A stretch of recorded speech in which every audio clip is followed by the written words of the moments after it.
এই সামনে দেখো, এই আমাকে একটু জায়গা দাও।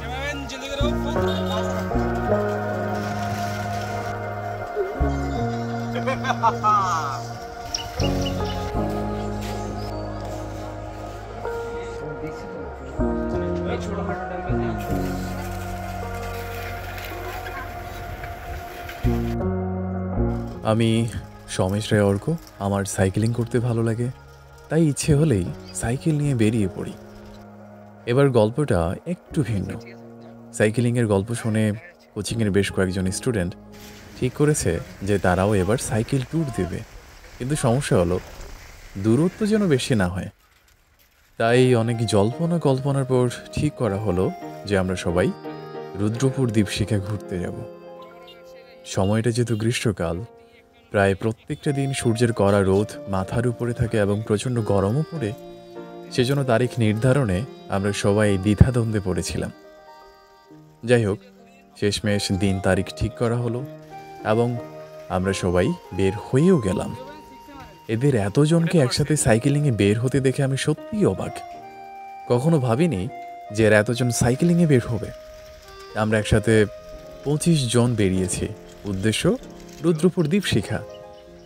বের হয়ে সবার চোখে মুখে দারুণ উদ্দীপনা আর উচ্ছ্বাস দেখে বেশ ভালোই লাগছে। রুদ্রপুর দ্বীপশিখা বাড়ির একদম কাছেই। কাহারোল থেকে হিসেব করলে 8 কিংবা 9 কিলোমিটার মধ্যে হবে।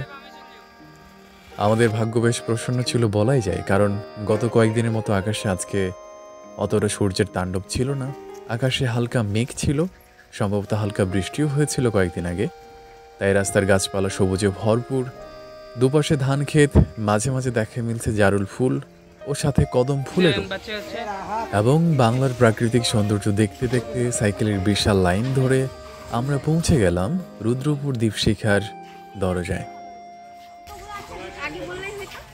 এখানে প্রবেশ করতে আমাদের প্রথমে অনুমতি নিতে হয়েছিল সবার পক্ষ থেকে। আমি সময়, তারিখ ও সিগনেচার দিয়ে আমরা সবাই ভিতরে প্রবেশ করলাম।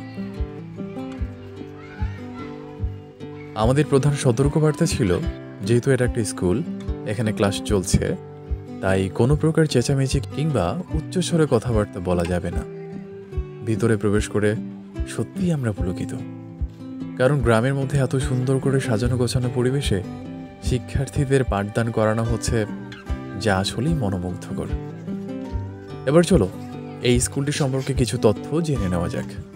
দ্বীপশিখা মেয়েটি স্কুল, যা বাংলাদেশের দিনাজপুর জেলার বিরল উপজেলার রুদ্রপুর গ্রামে অবস্থিত একটি ব্যতিক্রমধর্মী শিক্ষা প্রতিষ্ঠান। এটি modern education and training institute বা সংক্ষেপে মেডিও বলা হয়, যা দ্বীপশিখা নামক একটি বেসরকারি উন্নয়ন সংস্থা পরিচালনা করে থাকে। বিদ্যালয়টির ভবন নির্মাণ করা হয়েছে মাটি, খড়, বাঁশ, বালি, কাঠ ও দড়ি দিয়ে। জার্মান স্থপতি আনা হেরিঙ্গার এবং এইকে রোয়ার্ক এর নেতৃত্বে অস্ট্রিয়ার লিঞ্চ বিশ্ববিদ্যালয়ের কিছু শিক্ষার্থী এবং মিলে 2005 সালে এই স্কুল ভবনটি নির্মাণ করেছিলেন।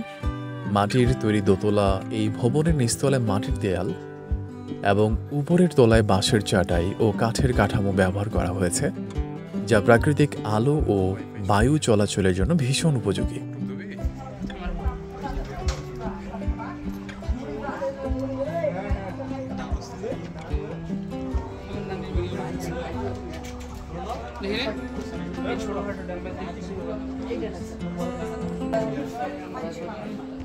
ছবিলা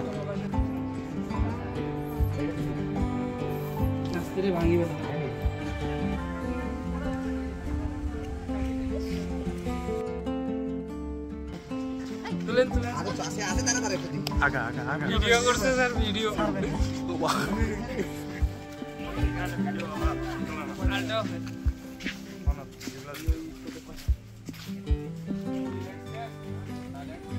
এই অনন্য স্থাপত্যের জন্য দ্বীপশিখা মেয়েটি স্কুল 2007 সালে আগা খান স্থাপত্য পুরস্কার লাভ করে।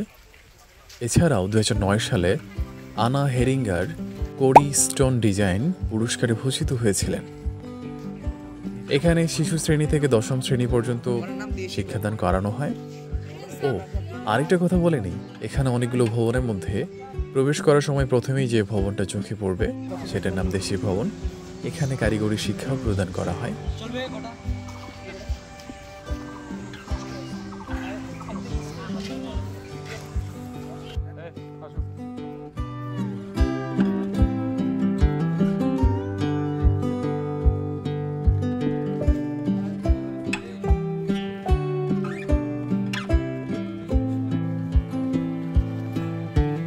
সর্বোপরি বলা যায় দীপশিখা মেডি স্কুল শুধুমাত্র একটি শিক্ষা প্রতিষ্ঠান নয়, এটি স্থানীয় সংস্কৃতি, পরিবেশ বান্ধব স্থাপত্য ও সামাজিক উন্নয়নের জন্য একটি উজ্জ্বল উদাহরণ।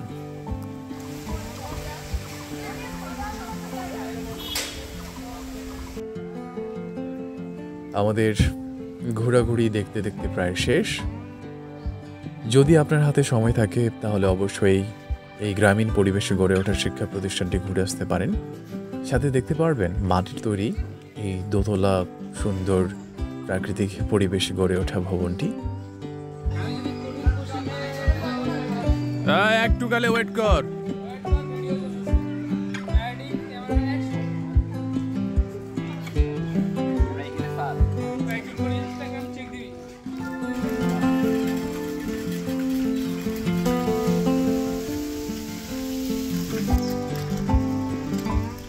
আমি মনে করি সাইকেলিং শারীরিক, মানসিক এবং পরিবেশকে ভালো রাখার জন্য অতীব জরুরি এবং দরকারি।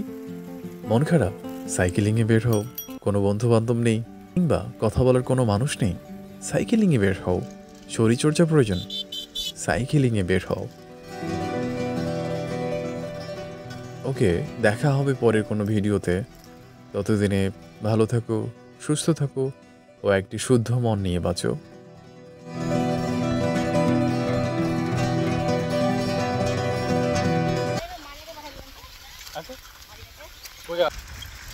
হাই হ্যালো কর।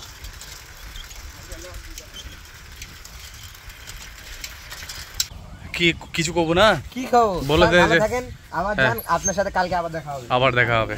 হ্যাঁ ঠিক আছে, চলো রে, চলো চলো চলো চলো চলো চলো চলো।